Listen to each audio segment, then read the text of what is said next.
विद्यार्थी मित्रांनो, आज आपण class 9th carbon and important element ह्या टॉपिकमधला एक सब टॉपिक पाहतोय, ज्याचं नाव असेल नॉन क्रिस्टलाइन और अमॉर्फस फॉर्म्स ऑफ कार्बन. तर काय आहेत या ठिकाणी पहा. The arrangement of carbon atom in this form is not regular. Crystalline फॉर्ममध्ये आपण पाहिले की त्या ठिकाणी अरेंजमेंट रेग्युलर होती, पण नॉन क्रिस्टलाइन फॉर्ममध्ये अरेंजमेंट कशी आहे या ठिकाणी रेग्युलर नाही आहे, मीन्स इरेग्युलर अरेंजमेंट आहे. आता हे नॉन क्रिस्टलाइन फॉर्म दाखवणारे जे कंपोनंट्स आहेत ते कोण आहेत. The first one that is coal, second one that is charcoal, and the third and last one that is called as the coke. तर हे इरेग्युलर अरेंजमेंट दाखवणारे नॉन क्रिस्टलाइन किंवा ॲमॉर्फस फॉर्म. आता ॲमॉर्फस म्हणजे आपण कोणाला म्हणतोय, एक सिम्पलेस्ट एक्झाम्पल आहे ॲमॉर्फसचा साल्ट. साल्ट जसा असतोय ना त्याप्रमाणे तो ॲमॉर्फस आहे या ठिकाणी पहा. आता हे नॉन क्रिस्टलाइन फॉर्म्स ऑफ झाले. तर फर्स्ट वन पाहूयात, प्रॉपर्टीज ऑफ कोल पहा. Coal is nothing but it is an fossil fuel. आता ॲक्च्युअलमध्ये फॉसिल फ्यूल कोणाला म्हणतोय आपण, जो इंधन असतोय ना दैनंदिन जीवनामध्ये आपण ज्याचा वापर करतोय त्याला आपण फॉसिल फ्यूल्स म्हणतोय. आता या फॉसिल फ्यूलमध्ये असणारे घटक जे आहेत, कार्बन असेल, हायड्रोजन आहे, ऑक्सिजन आहे, आणि या व्यतिरिक्त यामध्ये असणारे जे घटक आहेत, एलिमेंट्स आहेत, nitrogen, phosphorus and the last one is sulphur. इथपर्यंत क्लिअर आहे. चला मग पुढे चालूयात. आता नेचरमध्ये 3 स्टेटमध्ये आपल्याला घटक भेटणार आहेत. There are 3 states of matter, solid, liquid and gas.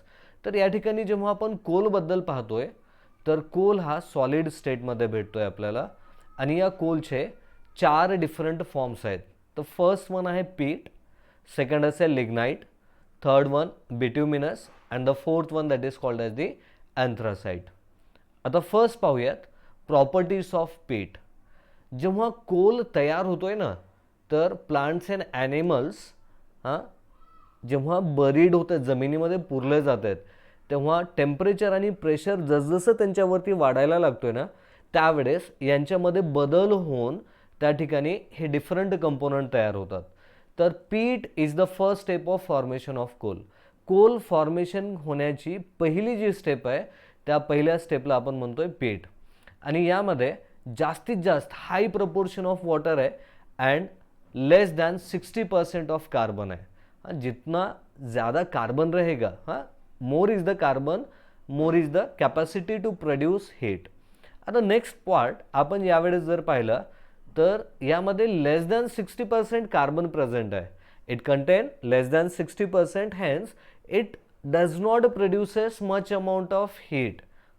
Next वाला part, second form that is called as lignite. आता जेव्हा आपण पीठ जो असतोय ना, या पीठला प्रेशर इन्क्रीज केला जातोय, त्यावरती टेम्परेचर इन्क्रीज केला जातोय, आणि कुठं होतोय हे, inside the earth. When temperature and pressure increases inside the earth, the पीठ कन्वर्टेड इनटू लिग्नाइट. ठीक आहे. नेक्स्ट वन, आता पीठमध्ये लेस दॅन 60% कार्बन होतं आणि यामध्ये असेल 60 to 70% कार्बन. 2 व्हॅल्यूज दिलेत, means minimum 60% and maximum 70% of carbon present in lignite. Next one, तर first step of coal formation is nothing but peat. Now the second step of coal formation it is called as the lignite.